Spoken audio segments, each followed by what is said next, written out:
Hi guys, and welcome to Season 2 of our Rebuilding Sunderland 2.0 career mode. Now, before we get into it, there's a couple of things I do need to discuss, one of them being very, very important indeed, so please listen up.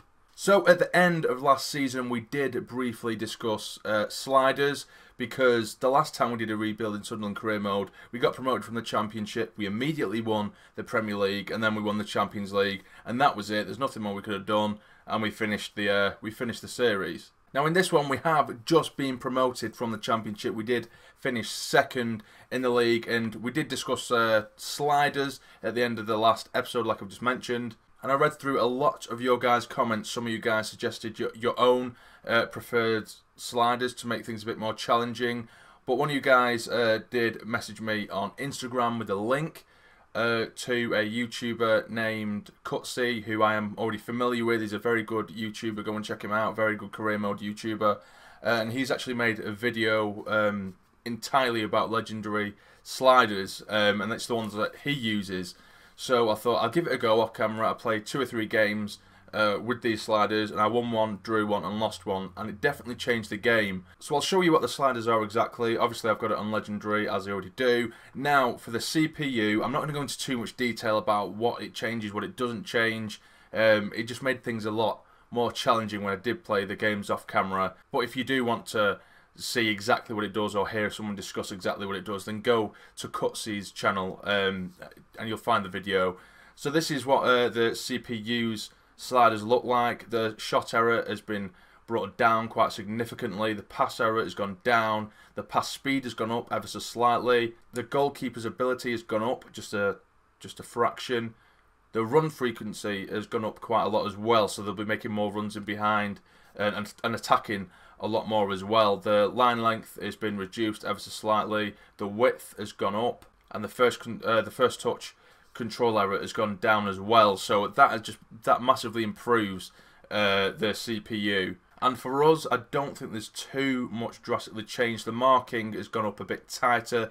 The frequency, the run frequency, has gone up a tiny bit, just like the CPU and the line height and stuff like that. This is what it is. There's nothing that really makes us any better, but it does make the CPU play a lot better. They're a lot more sort of intelligent, and you don't see them missing absolute sitters. Like I said, I did play 3 games off camera with this, and the one game that I did lose, I got absolutely battered, and games just felt a little bit more even. I tried it with different teams and stuff like that as well, and it definitely made things a bit more interesting. You can try them out for yourself, guys. Obviously, I might have run through that a little bit too quick, but you can try it for yourself.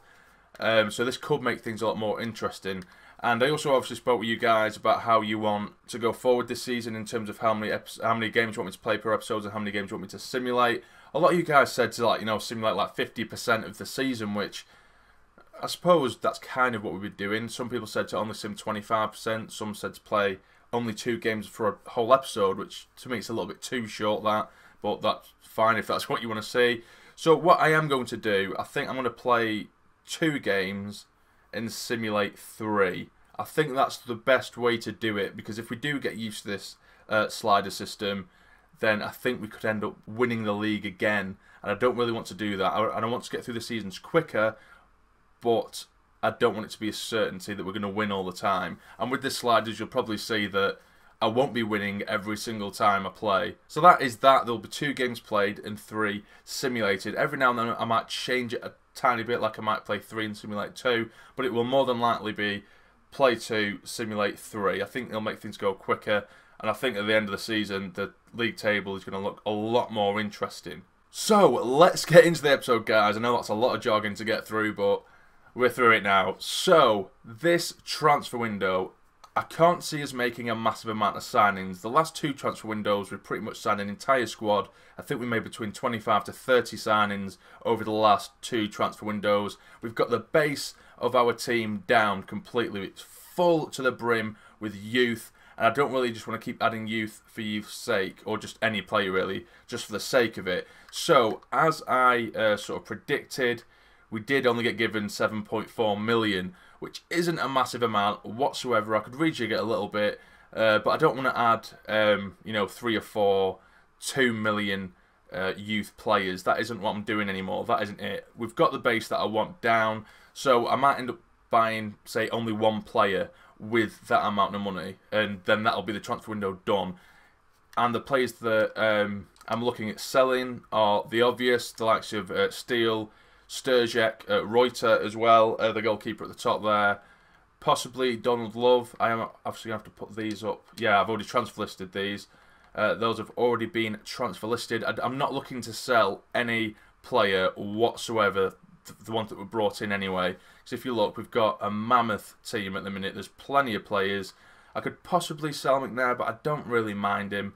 Honeyman, he's still out for 4 weeks, but if we are completely realistic, is he really going to have a place in this team? Probably not. Embleton, again, a player who I do quite like, or is quite an exciting player in real life. He's up and coming, but in this career mode, I am going to put him on the transfer list. A 59 rated player isn't really going to get anywhere near this team.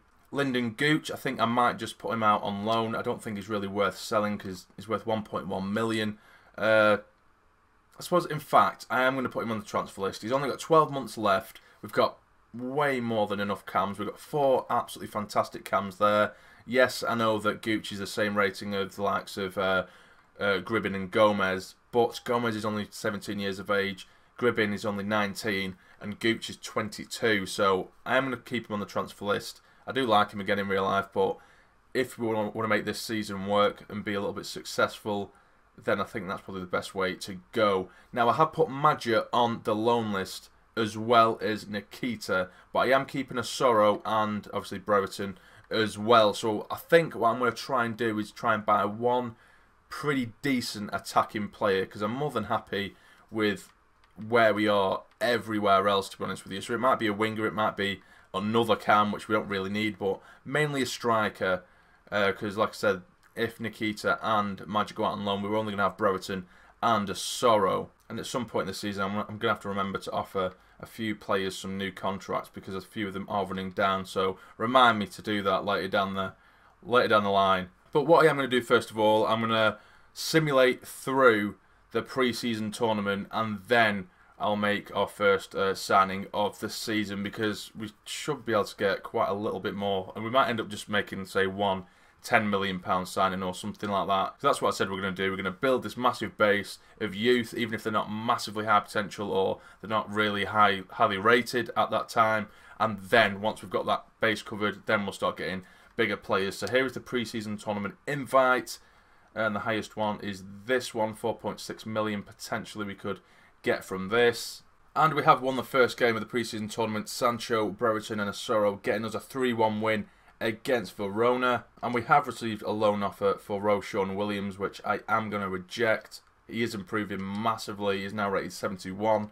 In fact, I think there is one player who actually requested a loan deal. I'm going to ignore Riveros there because he's going nowhere, but I am going to put Decore on the loan list, just as the last season did fizzle out. He did ask to be put there, and I think he's one of our lower rated centre back, so I'll put him on the loan list, because then we'll still have Williams, Quarter, we have Clark Salter, Fry as well, and Kalaika. So I'll put him on the loan list, even though I know that he does have massive potential. I have tried to train him up, but it was going up pretty slowly. But I hope it does work out for him, because like I said, he does have massive potential to be filled. And we have received a transfer offer for Elliot Embleton, which I am going to accept. It's only 210k, only 40k off his value. That is from Grimsby, so I'm going to accept that. And then we went on to beat Benevento 2-1. Cucurella picking up a red card, which is a bit annoying, but Brereton does get himself a double. And then we go to win our next pre-season game 4-1. Fernandez, Dazelle, Gomez and Woodburn getting themselves the goals in that one. And then we do lose 1-0 in the semi-final, and Caligari picked himself up a knock. And there is confirmation that Embleton has been sold, so he has now gone. We have been knocked out of the pre-season tournament, so this is the money we do have now, 10 million. We could probably get 2 half-decent players, but I might just get sort of one big player, the star of the show. We'll see what we can do anyway, and I'll be back with you in just a second. So guys, we have made what is probably going to be our only signing in this summer transfer window, and is the player that has probably been commented the most throughout any career mode I've ever done, but I've never used him, I've never played with him at all, but here he is. It is Ryan Sessegnon from Fulham, that incredibly high potential player, and he's fantastic. He's a fantastic player in real life as well. Now he is only 18 years of age. We did spend, I think it was 12 million on him, so that is our transfer budget completely wiped out. But what a signing he is. He can play on the left and as a left back as well. He's only on 22k a week, which isn't that bad. He is rated 75, but being only 18, this kid has massive potential, and now I think our team is almost finished and ready to go into the Premier League. It's going to be a long, hard season, but I think we can stay in this league. That is probably the aim, considering the kind of squad that we do have, and hopefully with the sliders, it is going to make things a lot more difficult as well. So if we don't get any offers from now until the first game of the season, it looks like we're going to be going into our first game of the season in this episode, guys, which I probably didn't really expect, but we might be getting there. I'm really excited for this, really excited for this season. I want a real struggle. That is what I want, or at least a test. You know, even if we do end up winning the majority of games in the ones that I do play, as long as it is difficult, then I don't really mind. And we have received a transfer offer for Grimsby. We don't have anyone called Grimsby. For Sturgek from Grimsby, which I am going to accept. But even if that does go through, we're not really going to be able to make any more signings. But we have received a transfer offer for George Honeyman, 820k, which is pretty decent for Honeyman. And like I said earlier, I do like him, but in this career mode, is he really going to have a part to play? I have made him the captain of the club, but we do have so many cams, so many central midfielders. We have players who can play on the wings who are always going to get placed in the team ahead of Honeyman. So I think I am probably going to accept it, or at least try and get about 1 million for him, because if I remember correctly, there is one player who's rated it is valued quite low, but you guys have been wanting him. So if this manages to go through, then I might be able to get one more transfer through the door. We shall see. So I've settled for 1 million for Honeyman, and there is confirmation that Honeyman has been sold, but we have only been allocated 675k, which is nowhere near as much as I would have liked. There's a loan offer from Grimsby. Again, they're trying to take all our players Grimsby. A loan offer for Donald Love, which I'll accept. I think I'll accept that one because we do have two other right backs, which I'll be using over Love anyway. So loaning players out, I don't mind at all, but I do want to try and keep this bunch together as a whole. But can I squeeze anyone else in before the first game of the season? Even if it is just another youth player. I think I'm probably just using transfer money for the sake of it, but there is someone that is constantly mentioned. Let me see what I can do. And we have made our second signing of this transfer window, and it is our youngster, our miniature David Luiz. It is Ethan Ampadu, who we did sign from Chelsea. He can play as a centre-back or as a CDM. He has signed a 5-year contract, but he does say 4 years there for some reason. He's on a sporadic squad role, so he knows he's not going to get much game time at the minute. He's on a 9.1k wage, but at 17 years of age and rated 63, there's huge room for improvement. I don't know whether I'd send him out on loan or something, but I might at least keep him and just smash him in training. So I think those two are probably going to be our only signings of this transfer window. But I'm really happy with that, guys. I think this is how transfer windows are going to be from now on. Probably only 1 or 2 players, maybe 3 at a push, because I don't really want to sell any of these players that we've got right now. So that's it, guys. Sessegnon and Ampadu. Are you happy with that? I'm really happy with that.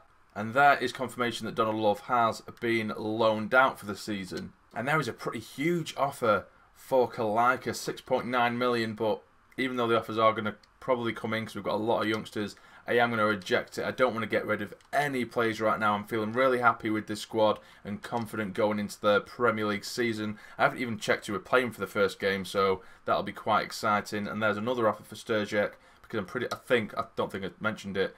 It did fall through the last deal. And again, Sturgek's transfer talks have broken down, but could we start with a more difficult game for the first game of the season, guys? It just popped up. We are going to be playing Manchester United. First game of the season. I'm absolutely buzzing about this. I'm also getting a little bit nervous because of the sliders and stuff like that. But yeah, the transfer talks have broken down with Sturgek. That's fine. We did have a transfer offer for Osoro, which I rejected. And Jason Steele, he has just finally received a transfer offer which I'm just going to accept right off the bat there because he is worth 650k and they've offered 720, Birmingham half. So I'll accept that and hopefully we can get him off the books because he is an absolutely atrocious goalkeeper. And Bournemouth have come again for one of our players, 7.7 million for Brereton, which I am not going to be accepting. I can't be doing that just before the season starts. So I will reject it. Again, guys, if there are any players who you think we should maybe get rid of, then comment down below and let me know, and we might be able to do something next episode. But I don't really want to sell anyone, to be honest with you guys. If you leave a comment and say maybe you should sell this person because of this reason and then maybe go for this player, then obviously I'm more than willing to listen anyway. I read everyone's comments.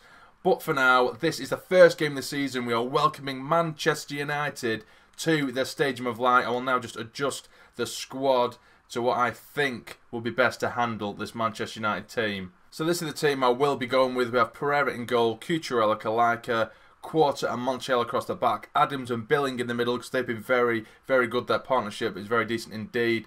Davies on the right, Sessegnon will be making his debut on the left, Foden as the cam, and Brereton, our main vocal point in this team, is up top by himself. Can we get ourselves off to a good start in the Premier League against none other than Manchester United? Let's get into it. And here we are, guys. It is a rainy day at the Stadium of Light today, welcoming Manchester United, and it was just announced that United have recently signed Nzonzi from Sevilla, a player who I really, really like in real life. Definitely my kind of player. Someone solid in the middle. But can we rattle them at the Stadium of Light? We shall see. And away we go. Come on, lads. Here's Billing. He's managed to get some space miraculously through the middle, but what a challenge that was there from Nzonzi, who we just spoke about. But the breaking forward straight away with Lukaku. Come on, let's get this away, lads. Get into him, get into him. He's taking him on. It is Widmer. Never heard of him, but Kalika does manage to clean up. Now here's Foden. Come on, come inside, lad. It is Foden. Foden! What a save that was. There's a foul off the ball there by Rainbow Head, Philip Billing. Can United make anything of this? Hopefully not. But Lukaku is going to take it, it looks like. He goes for goal, and Pereira, former Manchester United goalkeeper, holds it with ease, really. Oh, can we counter now? We have won the ball back off them. We haven't seen much of it at all in this first half. Cucurella, get it down the wing, and it is Sessegnon. Still Sessegnon, knocks it on for Brereton. Takes a touch, hits it straight at the keeper. It's our first real opportunity of the game. It's gone begging. Oh, Foden has been dispossessed, and now it's Lukaku up by himself. Get into him, get it away. Come on, lads. Falling all over the shot. Get it out. Well in, Montiel. That's it. Can we break now? We're really struggling to get out of our own half here. The sliders are really starting to kick in now, guys. It might not look as hard as you think, but they just close you down so quickly, and on the ball they make very, very little mistakes until you actually manage to tackle them.